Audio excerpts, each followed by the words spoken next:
So this is Malware Freak Show 3. And I'm Nick, and this is Jibran. And so let's just jump right in. So instead of spending time on the agenda, we'll just skip right past that. The inspiration for this talk is basically something called System Intruder. And for those of you who are familiar with Bedroom Intruder, there was a parody created by this guy we know named Zach. And we were going to play the song right now, but since we're a little short on time, we're going to save it to the end, and we'll play it for you guys. So, brief introduction, who we are. I'm Nick Percoco. I run the SpiderLabs team at TrustWave. I started my career in the 90s doing InfoSec. Started out really doing penetration testing back then. This is my 4th DEFCON talk, and I have 2 more this weekend, one tomorrow and one on Sunday. It's a Droid talk and a mobile SSL talk as well.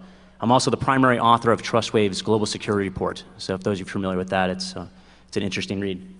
Okay, and I am Jibran Ilyas. I am the Senior Forensic Investigator at SpiderLabs TrustWave.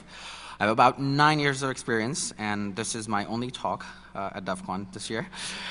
I've spoken at Black Hat, Sector, and Source Barcelona before, and I happen to have a master's degree from Northwestern. So just wanted to brag about that. So really, we want to talk about why give a freak show. So what is this talk all about?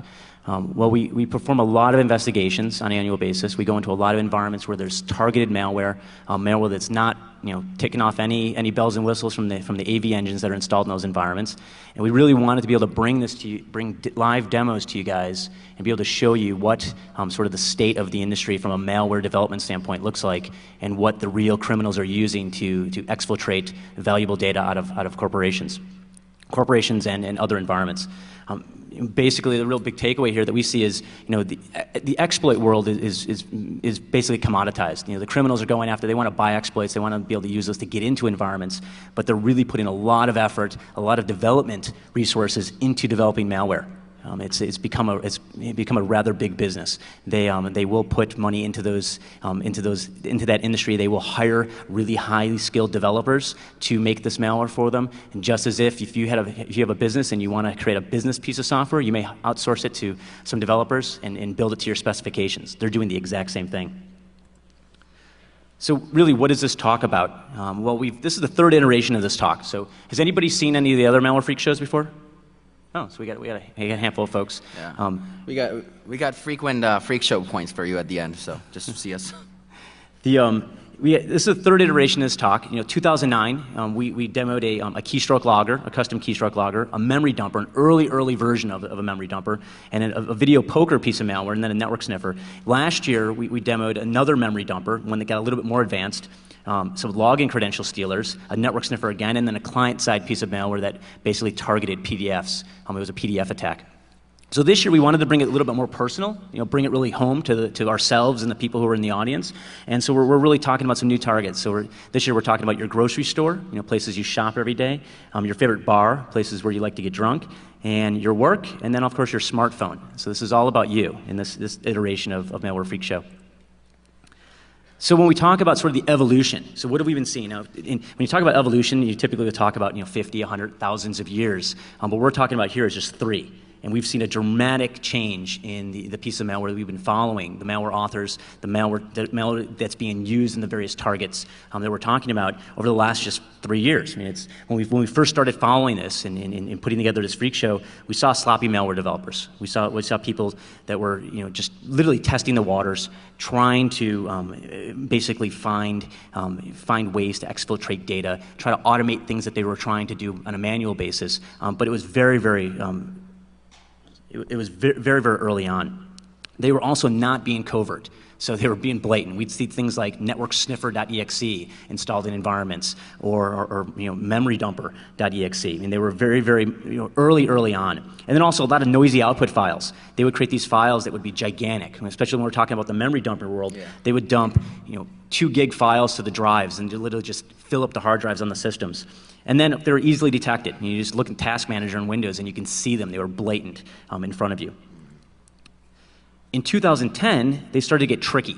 with their file names. It wasn't anything that was super complex, but they were trying to change things to make it a little more difficult for administrators. And you got to think of a lot of the targets where these criminals are going after. We talked about your grocery store, your favorite bar. These aren't sophisticated IT environments. And so all they have to do is fly under the radar of the people who they're targeting. And they're doing a pretty good job of that. They were doing a pretty good job of that in 2010.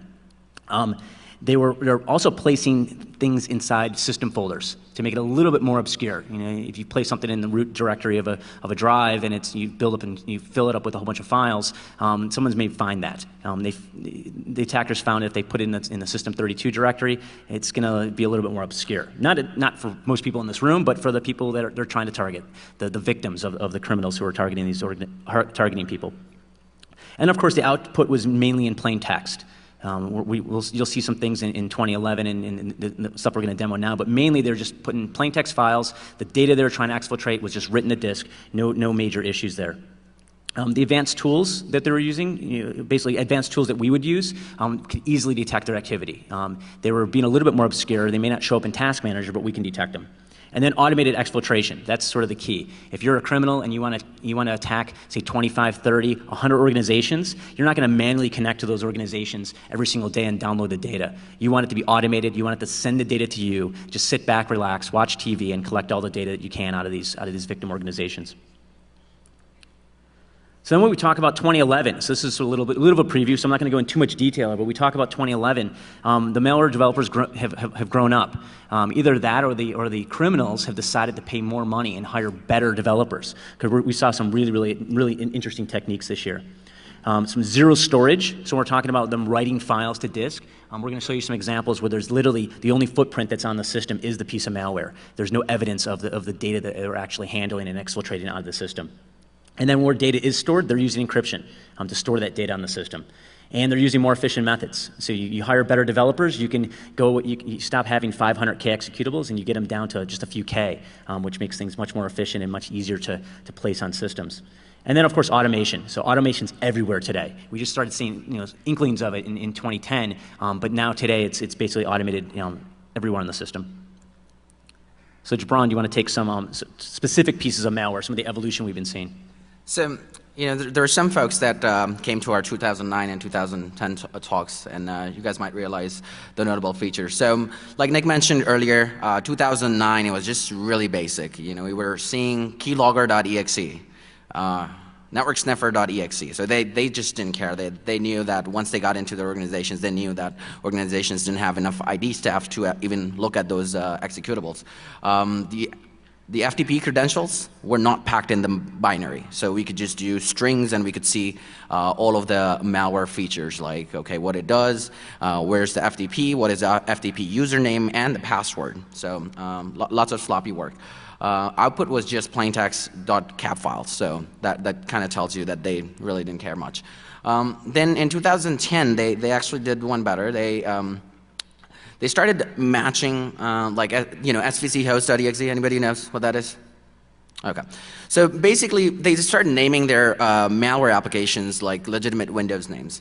And then output was compressed and password protected. But again, the password was right in the binary. You would see something like rar-hp and then the password. So that was still pretty easy. Nightly auto exfiltration appeared for the first time. I think one of the malware that we demoed last year had that.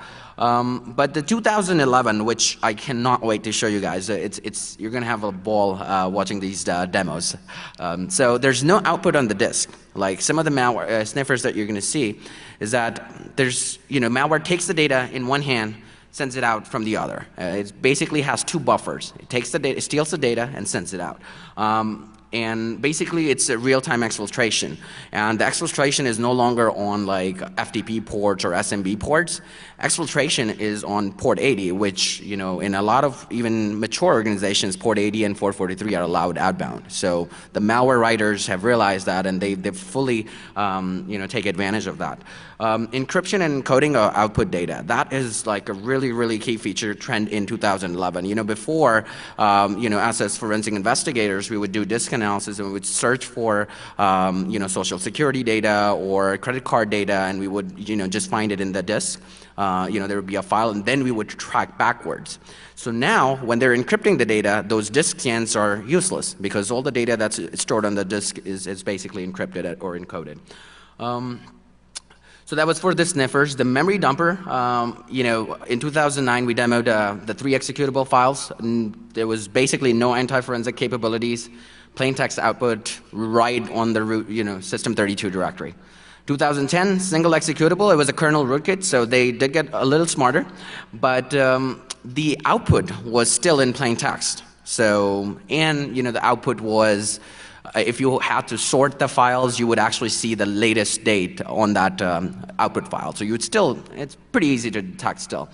Now 2011, it's the return of the 3 executable files. So it's like a full malware kit. One binary does something, the other binary does the second thing, and the third binary basically completes the package. And we're going to actually see that. And then everything is timestamped. So if you're looking for files in like system32, the most recently accessed or most recently modified, you won't get to see it because the malware writers first timestamp the binaries, and they match it with the system installation date. So, system32 directory has a lot of DLLs, right? So if they match those dates, you're probably not going to doubt those files. And last but not the least, that output, again, is encrypted. So you have to actually crack the encryption to figure out what kind of data they're exfiltrating. So when we're talking about the malware landscape today, so this is more continuing on from 2011, so we're seeing some anti-forensic features being built into the malware. I think you just talked about the time-stomping component, but we see other features as well. And then, of course, the stolen data is encrypted. The encryption algorithms are getting more advanced. I think some of the early versions we just saw using like XOR to basically encode that data. But we're seeing things more sophisticated there as well. Mainly because if you're an attacker and you're going after a site and you're harvesting a whole bunch of data, even if you're storing it locally, you don't want someone else to come along and grab it and steal it from you. So might as well protect the data that you're stealing from those systems. And then of course malware as a DLL. We started seeing that. We're going to demo one of those as well for you. So now, like we've seen in previous years, we want to spend a great deal of time in this talk doing actual live demos for you. So I'm going to introduce each of these demos, and then Jibran's going to fire up and bring up his VM instance of each environment, and he's going to demo those live for you. So basically what we're talking about here, this is your grocery store.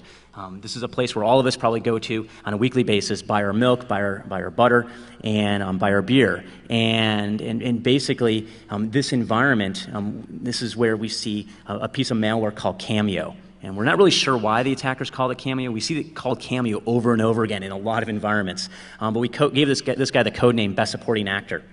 Like Jibran talked about, this is a sniffer, and this is something that has very little visibility on the system itself.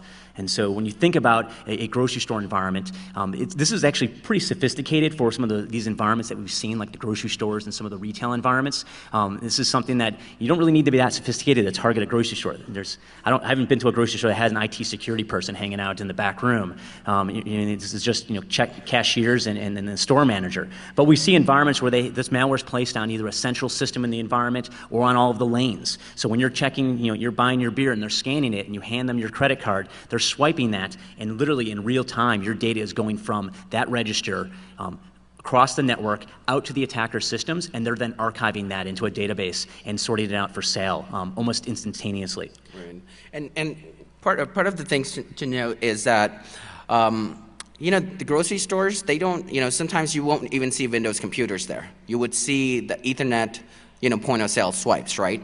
So obviously they don't have this malware is designed for a Windows box. So basically all the data that's going across on Ethernet to a server, in the manager's room, they want to place that malware there. So this malware has to be at the aggregation point of the data. So with that, you want to bring up the demo? Yeah, let's do it. Okay. All right, so this is the exciting part of the talk, and hoping I think you all will enjoy it a great deal. So what we're going to do, obviously, we have 4 demos here, and have you guys been to a talk with demos before at DEFCON? we hear there's a very, very low percentages with the success of the demo. So, you know, we're going to do a collective prayer to the demo gods, and we're going to do it in, you know, before each demo. So, I have an announcement. When I say what time is it, we all have to say demo time. So that will please the demo gods, all right? All right, and this room is packed, so I better hear like a huge cheer. And actually, we have an incentive for you guys. So whoever cheers the loudest, not only that we give a SpiderLabs t-shirt, but also a pass to our party. That's right. Yep. Awesome. So you did it the first time. There are 4 times, so you better make sure, or better be awake, because. All right. So are you guys ready? All right. What time is it? There you go. You guys are good in the first time. That's exciting. I think we're gonna have a lot of fun. All right. So as I said, this is a grocery store, right? Does it look like a grocery store? Do you see your common things? Well, it's awesome.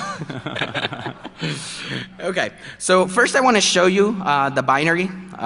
So the binary is called cameo.exe. I'm going to show you the size. This is only a 24 kilobyte binary. And if you mouse over this, you know, you see keyword sniffer, MFC applications. That kind of tells me that this is probably like an off-the-shelf product, but they modified the code, and then they made it so that it has some anti-forensic features. So what I'm going to do is copy this binary to the Windows System 32 folder. That's typically where a lot of the malware run from, right? So, and then we're going to start the command prompt and actually browse to that directory. Everyone following me so far? Awesome, cool. All right, so I'm going to start, so basically to run, to install this malware, you basically just type the malware name. The malware writers, they actually code it so that it's installed as a Windows service. Can anybody tell me what's the advantage of being installed as a Windows service? Yeah, so when you reboot the system, the malware comes back.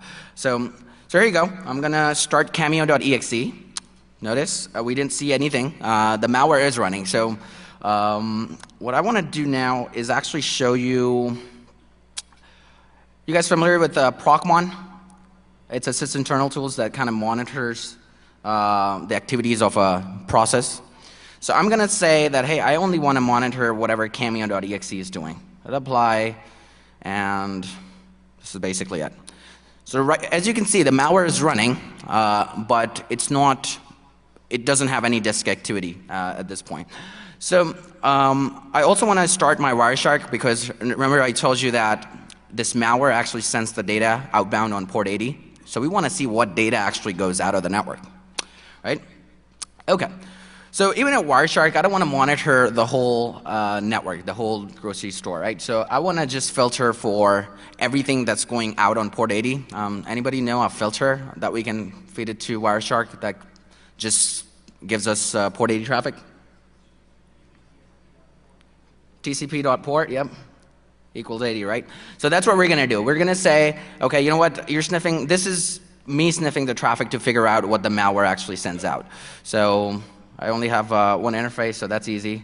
And then I'm going to say TCP.port equal 80. So now the sniffer is only going to show us what goes out on port 80. All right, so now that we have our sniffer set, I'm going to jump to my host machine and actually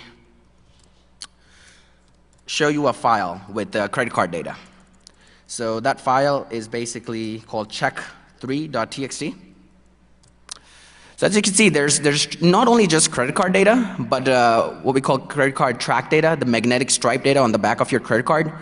So why this is useful is because if you steal someone's track data, the magnetic stripe data, what you can do is you can code that on your credit card. And then wherever you go, let's say you go to a Best Buy or whatever expensive place, you can buy like a $5,000 plasma TV and they'll ask you, hey, show me your ID. So on the front of the card, it's your name, but behind the scenes, this poor victim is going to get charged. So this is the file that I'm going to send on the network, and this is the file that the malware is going to intercept. So I'm going to log into the FTP server there. So I'm going to send the data on FTP server, and then we're going to see the data go out on port 80. All right? Yeah, so this is very similar to what you see in a grocery store when you swipe a card at a lane in a hardware terminal. It's sending that data to a central processing server. So that's basically what Jibran is going to simulate here. Yep. So I'm basically feeding the data to that aggregation point, right? And this happens for all of those, grocery shop terminals. So I'm going to say check3.txt, just put it there. And then we're going to go back to our screen here and go back to Wireshark.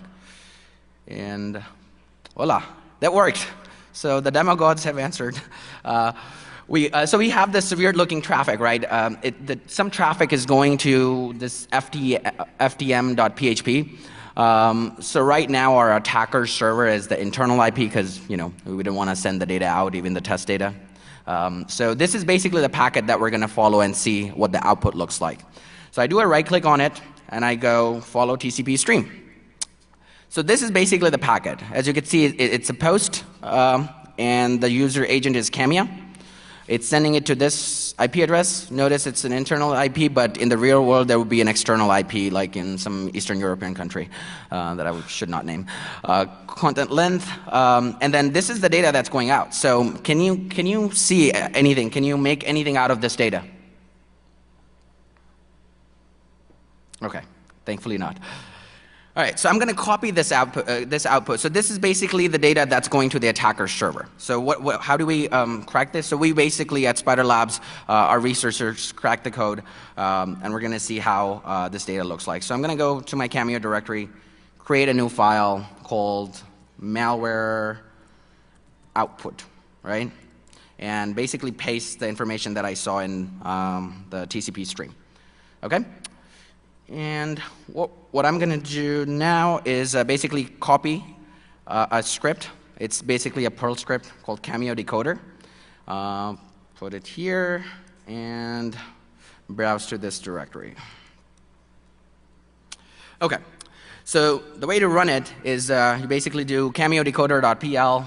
That's the Perl script that we wrote to crack that data. And I'm going to feed the malware output.txt. So that's the file that had the encoded data. And then I'm going to say, can you please put all that data in decrypted data.txt?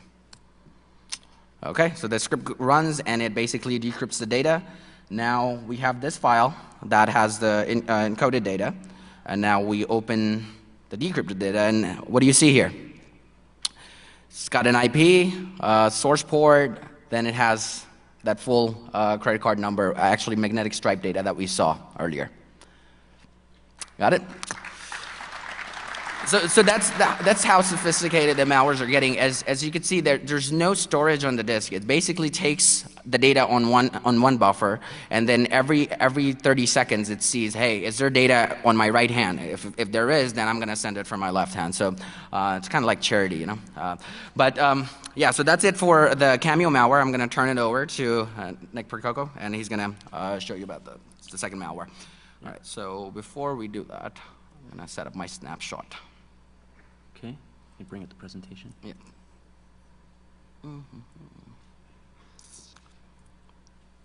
Okay, so let's go into the, there we go. Okay, so the next piece of malware that we're going to show you, this is targeting your favorite bar. So obviously, I would think everybody here has been to a bar before, and when you go and you buy a beer, you start up a tab, you hand your credit card to somebody, and basically your card is being entered into a system, and then it's being processed, similar to what we saw in the grocery store, but that's happening in a bar. And so the type of malware here is different. This is not a network sniffer. This is a memory dumper, and then the memory dumpers are designed to obtain data while it's in memory, as the name sort of tells you. But the big key factor there is that we see this being used in environments where data is being encrypted to a system. It's being encrypted while the data is on disk in the system. by design, and then it's being encrypted while it's being sent to, say, an upstream processor or an upstream system. So the criminals sort of scratched their heads for a little while and thought, how are we going to get access to this information? And they started developing a memory dumper. And so we call this memory dumper the son of brain drain, because last year I think we demoed brain drain. This one's a little bit more advanced. Yeah. And so to not steal any Jibran's thunder talking about the key features, I think are you up and ready to go for the next demo? Yeah, sure. So you want to do your chant? All right, so the demo gods were very, very, very happy. I just got a message. So we're going to do this again, but this time we're going to do one better, all right? We're going to raise our hands and say demo time when I chant. What time is it? You guys look fantastic. Thank you so much. All right, so we're going to start the same way. I'm going to show you the binaries. So this is the memory dumper malware kit. So as I mentioned that, they have multiple binaries doing the job. So let's see what each of them looks like. There is winboot.exe. So this is basically the controller. This is like the master malware, I would like to call it. So this is the one that gets installed as a Windows service, and we already discussed what Windows service does to the malware. It comes back every time system boots up. And when it runs, basically the only job that this malware, this piece of executable has is basically starting the two other binaries. So this first binary that you see, csrsvc.exe, that has a list of executable names that are known executables that handle credit card data. So it has the name of the most common point of sale applications. So when you go to a restaurant, you go to a hotel, you go to a bar, you see a typical kind of systems. I don't want to name any of those software, but the attackers know about all of them. At least all the popular ones. So they basically say, hey, you know what, rather than dumping the memory of like 4 gigabytes of the whole computer, we don't want to create that much noise. So what we're going to do is pick those processes and just dump the memory for those particular processes. So the footprint is less, and then they delete that dump too after they parse the data out of it. So the CSR-SVC, again, it dumps the memory of a particular process. This last piece, inetmgr, that is the piece that actually looks at the dump. So if a dump is 500 megabyte, attackers don't want to transfer 500 megabytes because, guess what? At a grocery store or a bar, the bandwidth is not that awesome. So they don't want 500 megs of data coming for like 4 credit cards. So what they do is they write this application, which is like a Perl application. They've converted it to exe with Perl 2 exe. And this piece actually looks at the dump files, and it parses out only track data. And then this is the piece that actually does the encryption and some other features, which I'm going to show in a minute. So without further ado, we're going to run this memory dumper malware. OK, so see these files, winboot.exe. So this is winboot.exe. So basically, the malware writers, they actually followed a lot of good coding skills. So the installation for this malware is basically an install switch. winboot.exe/install. And guess what you see? Windows bootloader installed. You know what? I want to show you something really cool, which I love about these malware writers. They try to freak you out. So what you're going to see when you see the service, Windows boot, yeah, so this is the one. So as you can see, the path to the executable is the path that we were in, winboot.exe. And guess what it says? It manages the loading of the Microsoft Windows operating system, right? And better yet, if this service is disabled, the Microsoft Windows operating system will fail to start. So, this is the first year that they've got all the spellings right. They usually mess up on the spellings. So it's a huge cheer for those writers here. OK, so now that this malware is installed as a service, we have to run this. As I said, they wrote the code brilliantly. They also have a debug feature to this. So I think someone was queuing their code. All right, so we're going to run this in debug mode. And what you're going to see here is basically, these two pieces haven't started yet, right? So when I run it in debug mode, there's going to be 2 new processes. And you're going to see that right on the system tray here. All right, so winboot.exe, hey, I want to see debug. So now, as you can see, there's a new process, csrsvc. And also, the INET MGR, right? So I don't know if you could see it that far. It's saying, basically it says state loading, please wait, state monitoring. So the malware is kind of saying, okay, you know what, I'm ready to do the dirty work, but you got to do something for me to do anything. So right now, the malware is just sitting idle. I mean, it's monitoring, but it's not showing any output because we haven't processed any of the sensitive data. So as soon as we do that, you should see something here. Okay, so I need a volunteer here who's going to come to our bar. And as you can see, we have a pretty cool bar, the whiskey bar. So who wants to come to the whiskey bar? There you go. We got a brave soul here. Yeah, come on up. Okay, so while he's coming, because this is not a point of sale application, we don't have a payment processing application here. So we're going to trick the system. We're going to say, let textpad be our payment application. So instead of textpad.exe, I'm going to say become pbtsrv.exe. So textpad is our payment application. So I'm going to open this, and now I'm going to ask our volunteer to actually swipe a card. Actually, what kind of beer would you like? This is a bar, so. Bud Light. Bud Light. So he wants Bud Light, and sorry I couldn't provide a cuter bartender, but. Okay, swipe the card.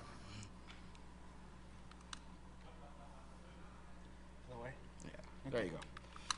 I'll help you out. Okay, so I want to show you that this guy wants a lot of beer. Want a real? Do you want to use the real one? No. Well, this is a gift card, so. This is a gift card. Okay. Okay. Sure. Go for it. There you go. All right. There we go. What does it say? A gift for you. A gift for you. Awesome. Okay. There you go. So thank you very much.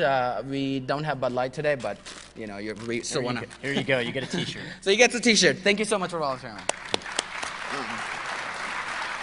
Okay. So now we have got this data.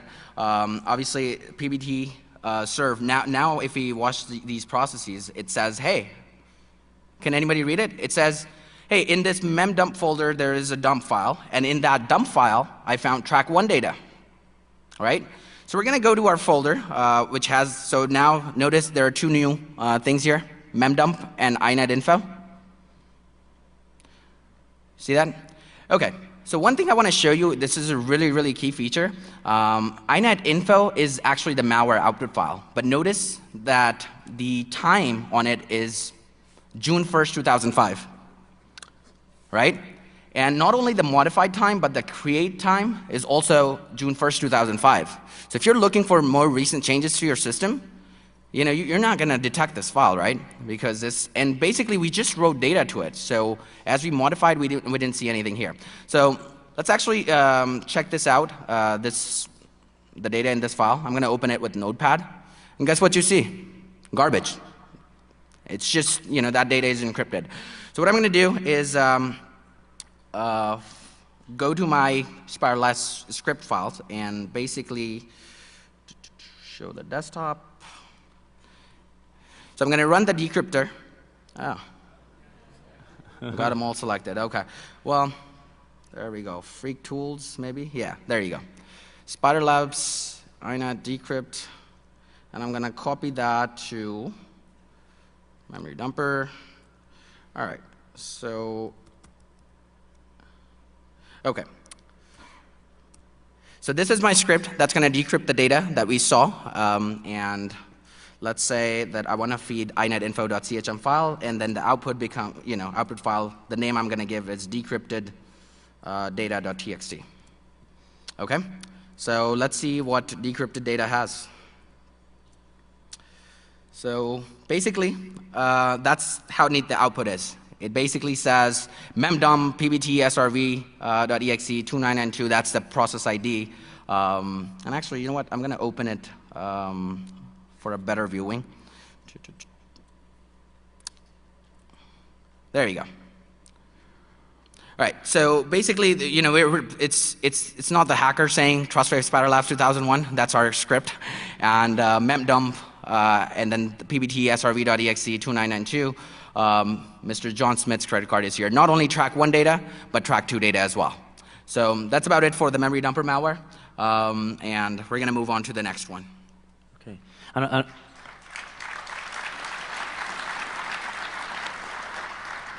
And when you talk about these hitting you personally, I actually once got a call from Jibran, who asked, "Were you at this club in Las Vegas last July? And is your credit card end in these 4 digits?" And I said, "Well, why?" And he said, "Well, you probably should need to call your credit card company. Your credit card was exposed in this breach." So that does happen from time to time. So the next one we have here, and I think we're running a little short on time. So we have 2 different demos that are remaining. We have this web check DLL, and this is basically targeting your work. And this is where this is basically an example of how you hear about critical files being exposed when corporations are having data leakage problems. This is a piece of malware that actually will attack that and gain access to it. So we have that demo, and then we also have a mobile demo. And I think the mobile one is pretty short. We can show you that demo in 3 minutes. But this malware is pretty malware because it only has a DLL file. So notice when we mentioned that a DLL can do a lot of damage, you're going to see that here. So let me show you the malware. It's called the web check DLL.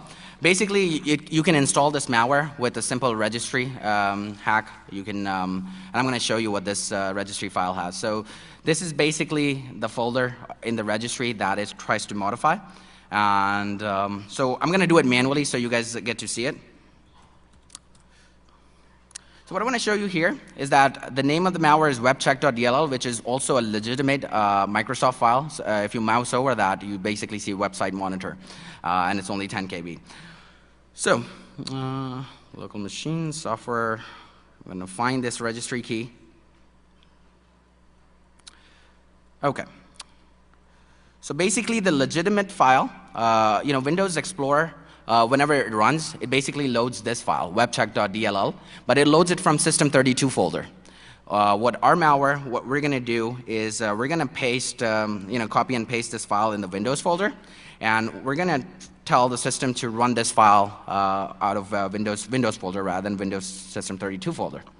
So it's a pretty simple hack. I just placed a file here. And so this is the legitimate file. So I'm going to tell the system to basically load the webcheck.dll, but from the Windows folder. So obviously, if we had time, we would have restarted the system and showed you. But I think the quick hack I could show you is if we just close, if we end Explorer and reload Explorer, it should work. If it doesn't, we have to cheer louder. Okay. So basically now when Explorer.exe has started, notice we did the hack. So now Explorer.exe has to load webcheck.dll from Windows folder, so the malicious one. Basically this malware stores the data in the root of the drive, but it has the hidden attributes, not just the hidden attributes, but also the system attributes. So we have to uncheck this button, which again is a Windows no-no. So notice you have this file, page file, what's page file in a Windows system? Virtual memory, right? So you're going to see an additional file if everything goes right. So we're going to go to our company intranet, right? And it says intranet.mycompany.com. And we're going to try to log into this folder. John Smith, and then I'm going to type in my password. And it sends me to the intranet folder. So in the confidential folder, I'm going to upload a file. And that file, basically, you do a lot of activity from your browser, right? So basically, this malware is targeting your browser. So anything that you're doing in the browser, better watch out because it's trying to steal that. So I'm going to put this document there. So let me show you the contents of this document. It basically has some confidential information. It says, President arrives at DEFCON on August 5, will attend Spider's party. So we're going to process that to the browser, right? I'm going to upload this file and then go back to my C drive. Do you see page file there? Basically 18K. So right now it's not exfiltrating any data because the malware writers have coded in the malware itself the time to exfiltrate data. So I'm running a local FTP server. We've kind of patched a malware so that it sends the data to an FTP server, but I'm running it on the local host. So this is where you should see data around 2 a.m. So I'm going to change the time to 1:59:50 a.m. so that we get 10 seconds to pray. And basically, the minute it hits 2 o'clock, we should see something. Okay, it worked! Awesome. Okay, so we have this file now. Notice the page file disappeared. Now it's only page. The page file is going to come back, but in the meantime, there's a zip file here. So we should be able to extract this file here, right? So we say extract. It says, hey, no archives found. You're a sucker because this file is not a zip file. All right. So basically, what I'm going to do is copy this file, and I'm going to go to my Ruby folder because that's where we wrote the code. And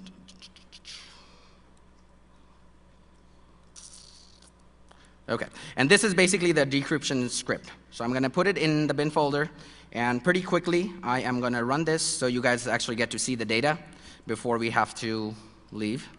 All right, so see ruby.in. So I'm going to say ruby decrypt this, and the data is like, I think it starts with a C or something, right? Ruby.bin C29. Okay. There we go. And I'm going to say decrypted data again, decrypted.txt. Okay, so the script runs, it tries to decrypt that data, and then we go back to the same folder to actually check that, and here we go.